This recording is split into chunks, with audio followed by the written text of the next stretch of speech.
Pada kita, ini peringatan ya, Paulus memberi peringatan kepada Timotius, apabila ada orang yang tidak menurut perkataan sehat, yaitu perkataan Tuhan Yesus kita, dikatakan di sini di ayat 4, ia adalah seorang yang berlagak tahu padahal tidak tahu apa-apa. Jadi apabila ada orang-orang yang tidak berpikiran sehat atau tidak menurut perkataan Tuhan Yesus kita, maka ia adalah orang yang berlagak tahu, dikatakan di sini, padahal tidak tahu apa-apa. Penyakitnya ialah mencari-cari soal dan bersilat kata. Penyakitnya di sini katakan penyakit, berarti sesuatu yang harus disembuhkan. Penyakitnya itu adalah mencari-cari soal dan bersilat kata, yang menyebabkan dengki, fitnah, curiga, percekcokan antara orang-orang yang tidak lagi berpikiran sehat dan yang kehilangan kebenaran, yang mengira ibadah itu adalah suatu sumber keuntungan. Dikatakan sini, kalau ada orang yang tidak berpikiran sehat atau tidak menurut perkataan sehat,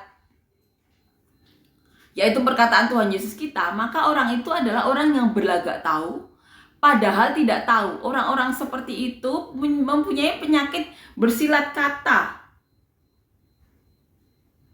mencari-cari soal dan bersilat kata, yang menyebabkan dengki, fitnah, cedera, curiga, percecokan antara orang-orang yang tidak lagi berpikiran sehat dan yang kehilangan kebenaran, yang mengira ibadah itu adalah suatu sumber keuntungan.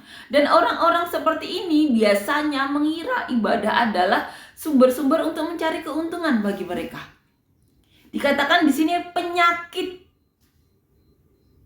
penyakit bersilat kata.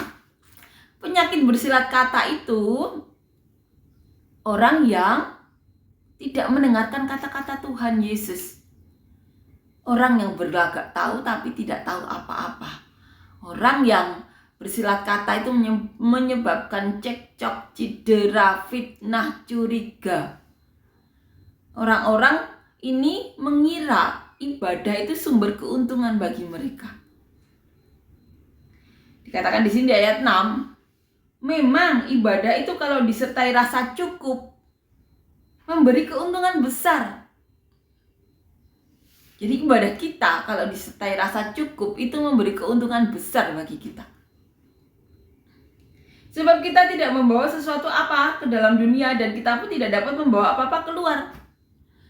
Jadi orang ini tidak sadar. Orang-orang yang punya penyakit silat kata ini tidak sadar bahwa saat kita lahir kita tidak membawa apa-apa. Dan nantinya saat kita pergi dari dunia ini kita juga tidak akan membawa apa-apa.